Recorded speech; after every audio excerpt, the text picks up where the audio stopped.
The cabin hums at cruising altitude. Soft amber lights dim. Seat 17F.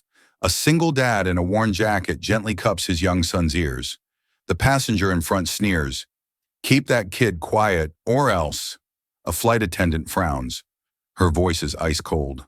"Sir, maintain order immediately or we'll move you." Outside, two F-22 Raptors glide through silver clouds in silence. The dad stares out. His eyes are sharp, focused, professional. He raises a hand, a short, precise signal. Both F-22s tilt their wings in unison. The cabin goes dead silent. Elite pilots just saluted a man in a faded jacket. The cabin hums at cruising altitude. Soft amber lights dim. Seat 17F. A single dad in a worn jacket gently cups his young son's ears. The passenger in front sneers. "Keep that kid quiet or else." A flight attendant frowns. Her voice is ice cold. "Sir, maintain order immediately or we'll move you." Outside, two F-22 Raptors glide through silver clouds in silence. The dad stares out. His eyes are sharp, focused, professional. He raises a hand, a short, precise signal. Both F-22s tilt their wings in unison. The cabin goes dead silent. Elite pilots just saluted a man in a faded jacket. Mark feels the boy's heart racing like a trapped bird's wings, and he pulls him closer, creating a cocoon of safety in an environment that feels increasingly hostile. Mark chose seat 17F for a specific reason. Most people avoid the seats directly over or behind the wing because of the noise. But Mark knew better. He knew that from 17 feet, he could see the mechanical ballet of the flaps and the hydraulic lines. He knew the sight of the wing, a massive, stable limb of the aircraft, would provide a focal point for Noah. He whispers stories into Noah's ear, his voice a low, rhythmic vibration that acts as an anchor. "See the wing, Noah? Those are the sky giants. They aren't monsters. They are the hands that carry us across the clouds. They're strong, just like you. Watch the metal edges move. They're just breathing, son." But the world inside the cabin is far less understanding than the sky outside. In the premium seats just a few rows ahead, a man named Sterling, a tech executive used to private lounges and silent boardrooms, turns around. He adjusted his silk tie and let out a loud theatrical sigh that could be heard over the engines. "Is there a reason we're listening to a whimpering child in what is supposed to be a quiet cabin?" he asked, loud enough for half the plane to hear. He looks at his companion, a younger man in a crisp suit, and rolls his eyes with practiced arrogance. His companion, a younger man trying to impress him, chuckles. "Some people just don't know their place, Sterling. This isn't a playground, it's a high-altitude commute. You'd think they'd have the decency to sedate the kid or something. It's about respect for other people's space, which clearly isn't a priority back there." A flight attendant, Sarah, walks over. She has been on her feet for 6 hours, and her patience has worn thin. She doesn't offer a blanket for the boy or a kind word for the father. Instead, she stands over Mark, casting a shadow across his lap. "Sir, we've had multiple complaints. You need to keep your son quiet. You're disturbing the other passengers who paid for a peaceful flight. If you can't control him, we will have to take further action once we reach a stable altitude." Mark looks up. His eyes are a startling, piercing blue, the color of the sky at 30,000 feet. His voice is low, steady, and remarkably calm, a tone that has been forged in high-stress environments where panic is the enemy. "I'm doing my best, ma'am. He's just a bit overwhelmed by the pressure change. We'll be fine. He just needs a moment to adjust to the cabin altitude." "Well, fine isn't good enough," she snaps, her voice dripping with condescension. "If he doesn't stop, I'll have to report this as a cabin disturbance. Do better. This is your only warning." Mark doesn't argue. He has learned that arguing with people who don't understand is a waste of fuel. He gently adjusts Noah's noise-canceling headphones, pressing them closer to the boy's ears. But they aren't enough to block out the judgmental stares. He looks out the window, his eyes scanning the horizon with a practiced, predatory focus. He isn't just looking at the clouds. He's reading them. He checks the cumulonimbus formations in the distance, the way the sunlight hits the wingtips, and the slight, irregular shudder of the ailerons. He notices the subtle wobble in the air, the kind of atmospheric micro-instability that only a veteran pilot would catch. He rests his palm against the vibrating glass of the window. It's a reflex, a habit from a life he left behind 5 years ago. No one on this plane, not the arrogant executive, not the overworked attendant, not the whispering passengers, knows that Mark Hale wasn't always a single dad in a worn jacket. 5 years ago, he was Colonel Mark Viper Hale, a decorated Air Force commander, a man who had logged thousands of hours in the cockpits of the most advanced fighters in the world. He was a master of the air, a tactician who could predict a dogfight 3 moves before it started. He had retired early, walking away from the stars and the glory to care for Noah after a tragic car accident took his wife and left Noah with sensory processing issues. He traded his G-suit for a kitchen apron and his radar screens for bedtime stories. Today, their flight path takes them through a restricted military training corridor, the Blue Ridge Box. Mark notices it immediately. He sees 2 specks of silver in the distance, tiny gnats against the vast blue. He recognizes the silhouette instantly. F-22 Raptors. He watches them close the gap with a speed that would terrify a civilian. They are flying as a shadow escort, a standard drill for pilots in training, but Mark's eyes narrow as he watches the lead pilot's positioning. The formation is slightly off kilter. The wingman is lagging too far in the dirty air of the airliner's wake. More importantly, Mark sees a line of dark, jagged clouds forming 5 miles ahead, a high-altitude shear zone that looks deceptively thin. The airliner's radar might see the storm, but it won't see the specific, violent wind shear that Mark can read in the movement of the mist. He looks at the F-22s and then at the shaking hands of his son. He knows what's coming. The airliner is heading straight for a pocket of unstable air that could drop them hundreds of feet in seconds. The plane hits the first ripple of the shear zone. It's not a gentle bump. It's a sharp, stomach-churning jolt that causes the cabin to groan. A few loose items slide off tray tables. Noah gasps, his small hands gripping Mark's arm so hard his knuckles turn white. He starts to cry, not out of spoiled behavior, but out of pure, raw, sensory terror. To Noah, the world is literally falling apart, the floor beneath him turning into water. Sterling, the businessman, stands up in his seat, his face red with anger and a touch of genuine fear from the bump. "That's it! Attendant! This is unacceptable. This child is a safety hazard. He's causing a panic. Move them to the back of the plane. Move them to the galley. Put them in the bathroom for all I care. Just get them away from me. I shouldn't have to deal with this in business class."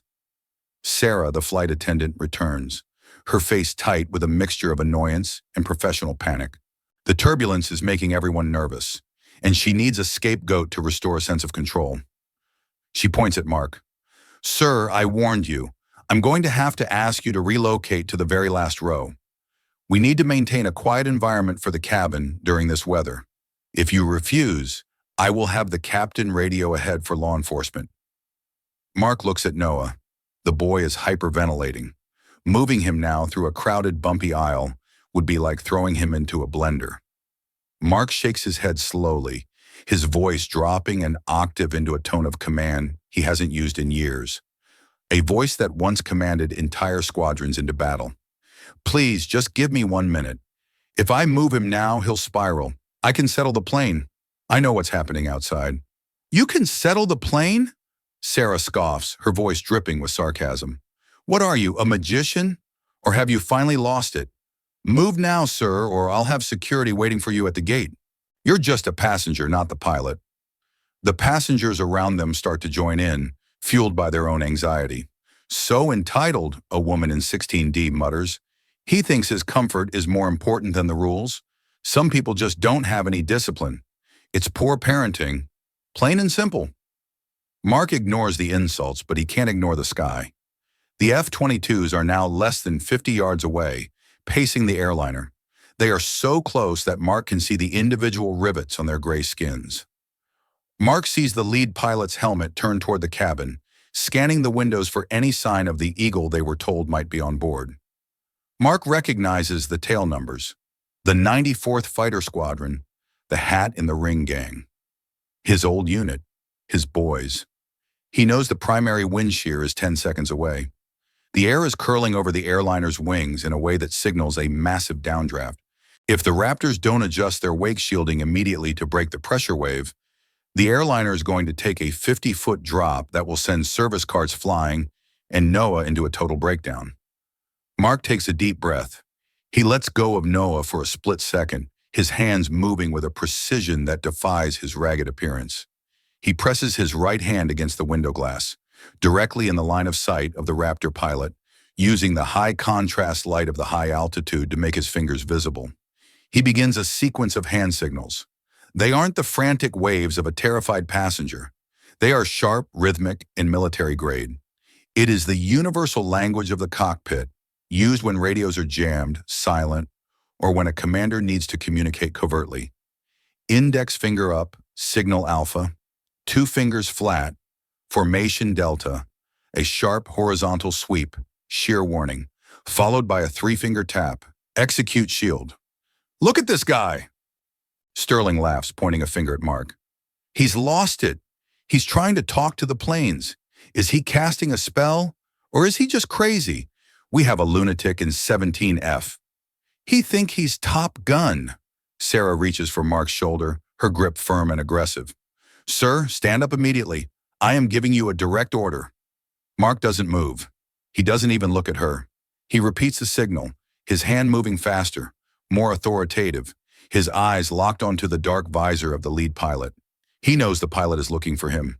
He knows the squadron never forgets a Viper. Noah stops crying. He is mesmerized by the strange, rhythmic dance of his father's hand. He feels the shift in Mark's energy, the transition from daddy to commander. The fear in the boy's eyes begins to be replaced by curiosity. Suddenly, the airliner jolts. A sharp, metallic vibration rattles the overhead bins. Some passengers scream as the plane tilts 5 degrees to the left, but then out the window, the lead F-22 reacts. The pilot sees the signal through the glass of 17F. He recognizes the Alpha Lead command, a signal used only by high-ranking instructors, and the legendary Colonel Hale. The Raptor doesn't just bank, it breaks left with a violent, beautiful snap, dipping its wings sharply to signal acknowledgement. The second Raptor follows suit, moving into a precise high-low wake shield formation that intercepts the wind shear, diverting the turbulent air away from the airliner's wings. The airliner stabilizes instantly. The terrifying drop never happens. The cabin air becomes still, the shaking stops, and the magic hand signal of the man in the worn jacket has just saved the flight from a disaster. Mark exhales, the tension leaving his frame as the jets settle into their new protective positions. The 2 F-22s shift their formation with a synchronized grace that looks like a choreographed dance. They are no longer just shadowing the flight, they are guarding it.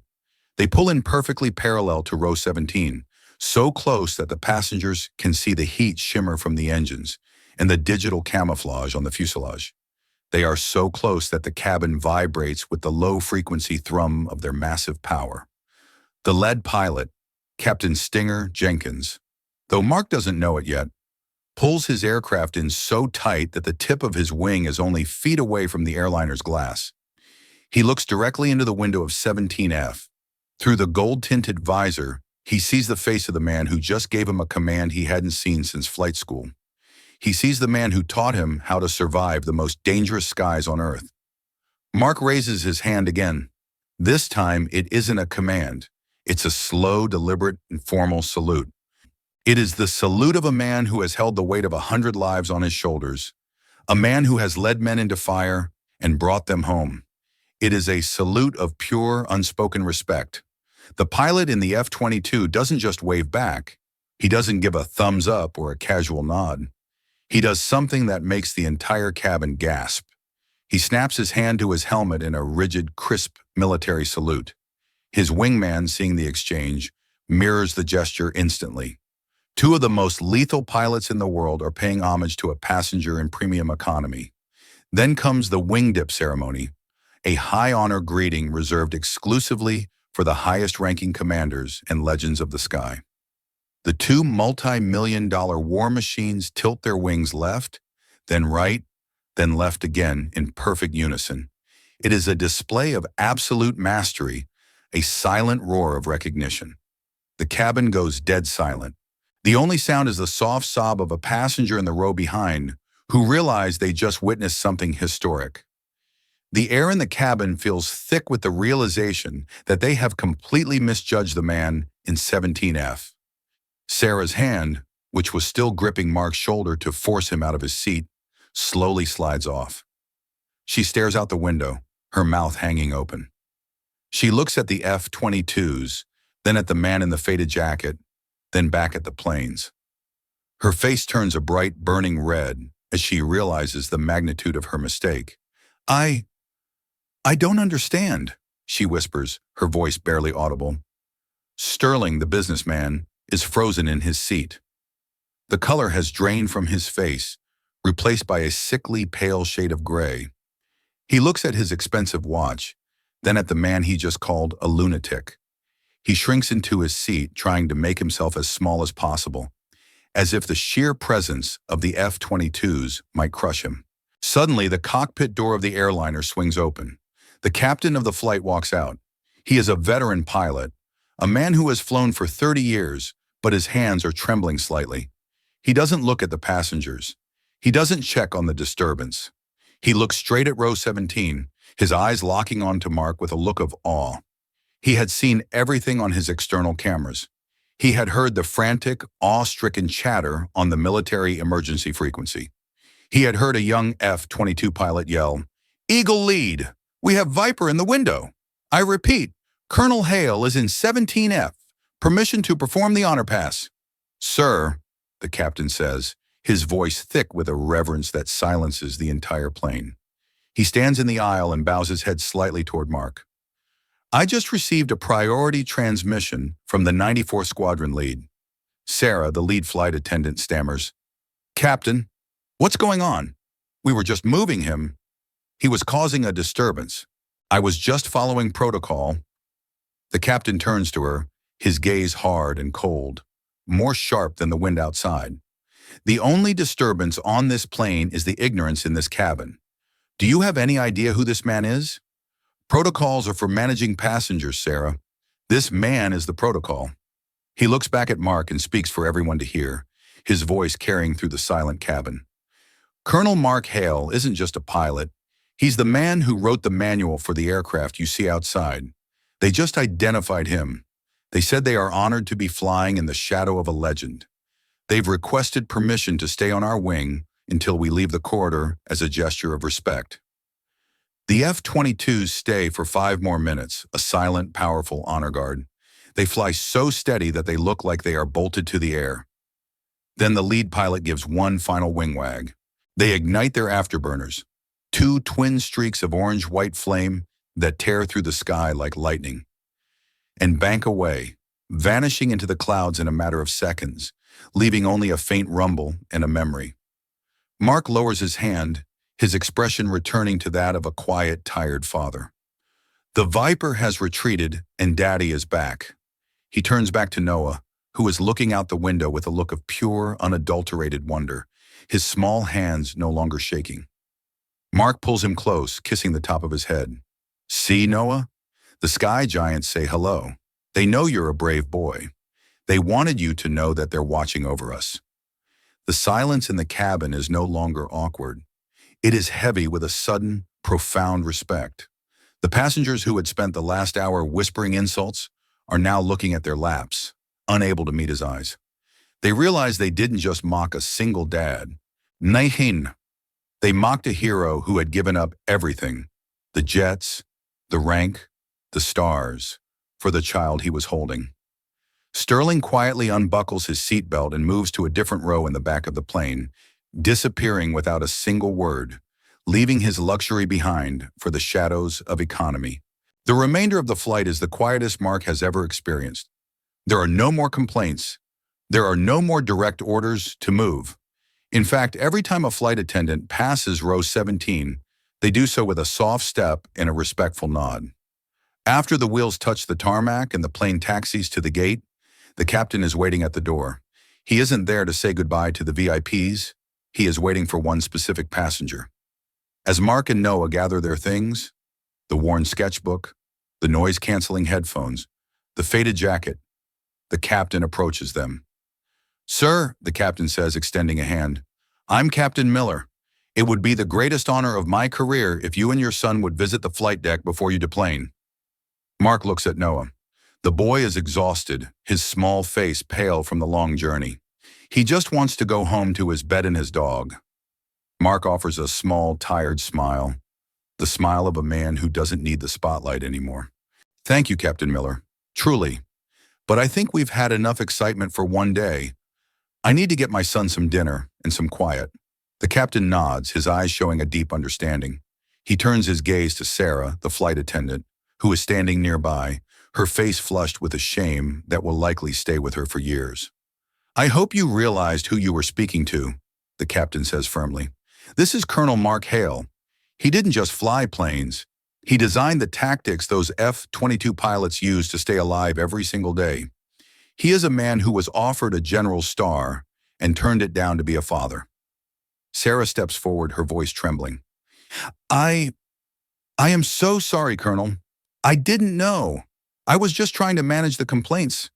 I acted with a total lack of empathy." "You were just looking at my clothes, Sarah," Mark says gently. He doesn't sound angry. He sounds like a teacher giving a final lesson. "And you were listening to the noise of the complaints instead of the person who was struggling.